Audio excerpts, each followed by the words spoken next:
Hi again, everyone. I'm Ollie Matthews. This is the Narcissistic Resistance, and this resistance video is sponsored by contribution from Anonymous. And here is her story. Hi, Ollie. I just listened again to "After All I've Done for You" is the Narcissist battle cry. I listen to you all the time and have since November 2017. Your courage and your channel have continued to save my life, and my gratitude can't be put into words. With this follow-up to the email I sent you on Mother's Day, I'm trying to ask for your thoughts as to how I can get this out. Yeah, I read that email, and I was, just as this came in, I was about to try to figure out what to do with that because it was unclear. So I figured I would just read this out. It seems so effortless for others. I know it is not, and I'm searching for a methodical way to timeline my life out, including the high point traumas, including room for the details that I can remember in the most efficient way. It's a puzzle maze for me of paper notes and index card boxes, audio recordings, pictures I take daily, texts, phone calls, triggers, and backup stuff.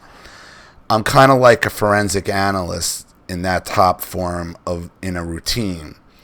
I can handle it all, but now it's a puzzle. Chronological order seems logical and methodical, but I need another brain to help me with what's easiest. Plus, I need to start exposing. I've been holding secrets and never throw anything back in someone else's face, and all this has only fucked my life. To them, they are all fine. They can now fuck all the way off. I've gotten good at this observe, not absorb, and gray rock thing, but it is daunting and comes with a lot of danger.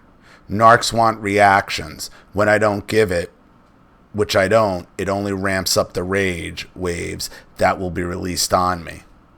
On Mother's Day, I had the most inner peaceful day of my entire life, and after Mommy Dearest's text of Happy Mother's Day to herself to me via voice text typos and all that you hate. In my no response, Narc Dad called twice and is all of a sudden dying again. All my phone calls and voicemails are recorded and have been since my older brother's suicide in 2016. I keep recording daily activities at the house because I'm ambushed constantly by Drunky. My life crashed then, the third suicide in my family in less than 2 years, and I was scapegoated so hard. Simultaneously, they all watched the psychopaths swoop in on my crying ass and then let it happen because they didn't want me dependent on them for help. As an aside, 2 weeks before my brother died, I was laid off from my job. Then within a few months, they successfully groomed me into moving into a room in his house to ease my finances while on unemployment and figuring things out. I left his house barely conscious, heading into a coma. Then fell into one at the hospital. How did you fall into a coma? This is a real serious diabolical part of my story, and with this amnesia, I'm having trouble piecing it all together. He did call my family, and Mommy Dearest said I'd have to cancel my vacation then. He gaslit me with that and so much more for days. I can't speak these stories. I don't have the words yet. Who is the psychopath? I'm unsure who the psychopath is.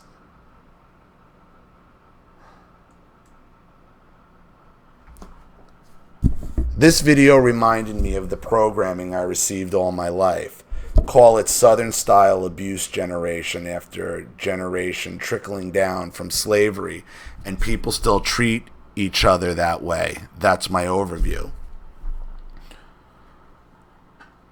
I do not try to hurt people as I suppose difficult because I always asked why.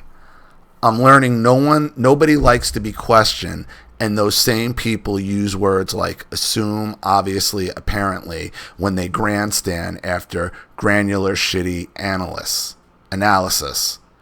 Granular analysis, they just ask, how does this activity affect me? And of course, course of action fits to suit their personal needs. I am not the same unless I just have to survive. I am extremely sensitive, been criticized all my life, and no wonder they psychopath happened. He is my dad, and I think I was getting a glimpse, but this video put the writing on the wall in blood for me. Thank you, and Anonymous, for inspiring this revelation. I am 45 and stuck in my family's house, treated like a 17-year-old, until I can get out, which I am working on, albeit at a turtle's pace. It's the best that I can do. I wrote to you a couple days ago and realized after that in no way was I clear as to why I emailed you in the first place. Yeah, that was my problem. I couldn't figure out what it was you want. I just couldn't. I didn't know. I was just logging on to try to figure out what to do with that email. I couldn't figure it out. And to be very honest with you, I'm having a hard time following this. Your thoughts are all over the place.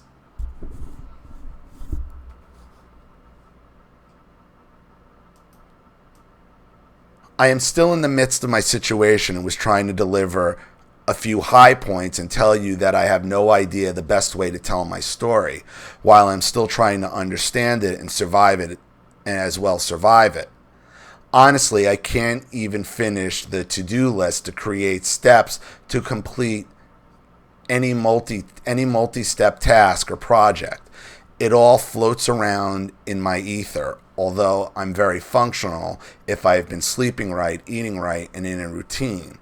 It's almost impossible to do living with. Thanks for the name. It's perfect. Drunky son, husband, golden child, older brother who carried the family abuse down to me all my life. And in a house mommy dearest bought, story another time, for me after the coma so I could stabilize. I'm having a really hard time understanding what you're trying to say here. It just seems like you're in a mass of confusion in your house. Your father's the psychopath, and you were drawn in.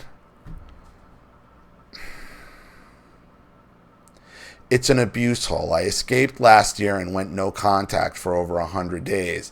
I had to come back because at least the family was more predictable, so less scary than the world at large. Thanks to my family for the fear-mongering, survival was very challenging. I couldn't find the help I needed because I don't seem to fit into any socially designed systems and have no advocate. I've been recording and jotting notes to prevent gaslighting myself and look at the abuse for what it is. Just a very predictable pattern of symptoms of self-hate and no introspection. I was trained to accept it and prevent it from my family. And there are a lot of people in it, and it's generational curses no one had the courage to change. I do. And when I was married, I was afraid to have kids because I knew shit was wrong and had to stop some cycles.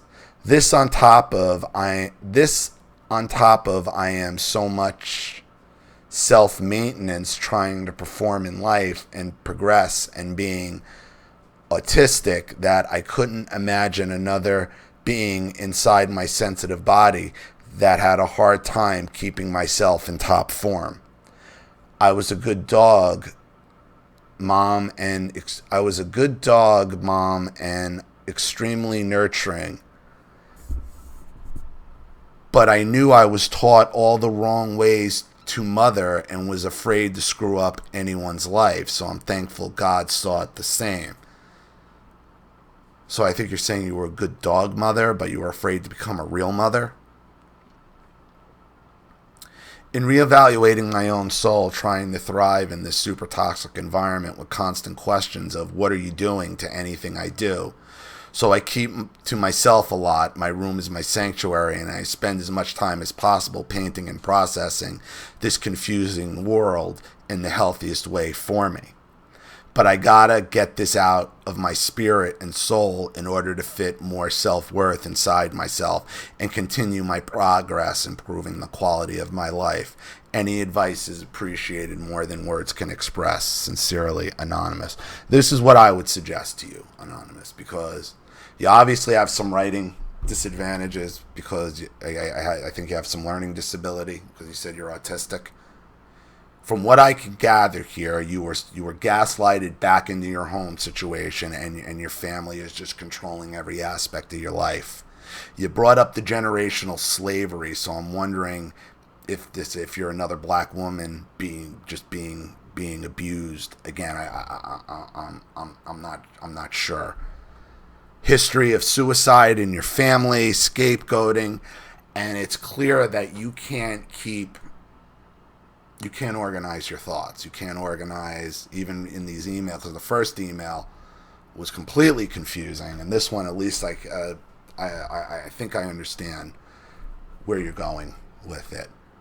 Look, I think the best way for you to get your story out is, if you say you've been recording these people and recording your interactions, start sending those in for me to analyze, for me or someone else to analyze. Okay, because you clearly have a problem with being able to organize your thoughts, putting it into words, and so you know what's important, where you should start.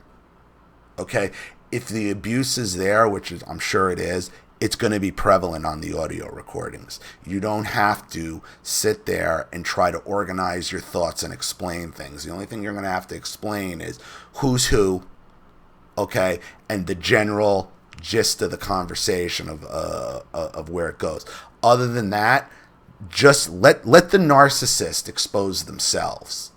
Don't try to sit there and organize, well, where do I start with this? Where do I go with this? If you have audio recordings and you have evidence and let that speak for itself. Send that in, and I think you'll get a much stronger foundation and basis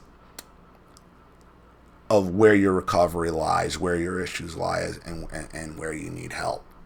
So that's really the best advice I can give you, is let the narcissist expose themselves if you can. And you can, because you say you've been recording it. So start trying to send in these audio recordings, from earliest to newest, whatever's relevant, whatever you think is most relevant. Send that in. That way you don't have to sit there and think up what happened, what does it mean. Let the narcissist expose themselves. Okay? Because you are in the fog, you are in the muck, and you can't see straight because you are living in it. Use what you have to let the narcissist expose themselves, and that's the best advice I can give you. So, thank you for your contribution and your story, Anonymous. I really appreciate it. Thank you to everybody watching. Please leave any opinions or advice in the comment section below. And again, if you want your story read on the channel, you have a topic you'd like me to cover, a narcissist you'd like to expose, you'd like to set up Skype, a phone call, have a private video made, or a Facebook live chat, or you'd like to sponsor a video like this for someone who needs help and can't afford it, or just make a contribution to the channel in general to keep it supported, growing, and successful, because this channel survives 100% on contributions from all of you. Without you guys, all this goes away. So if you like what you see here and you want to see more videos like this, you know what to do with the PayPal and email links in the description box. Also, please like and share this video wherever you can. Subscribe to my channel if you haven't, and be sure to click the subscription bell to be notified of all my video uploads. I'm Ollie Matthews. This has been The Narcissistic Resistance.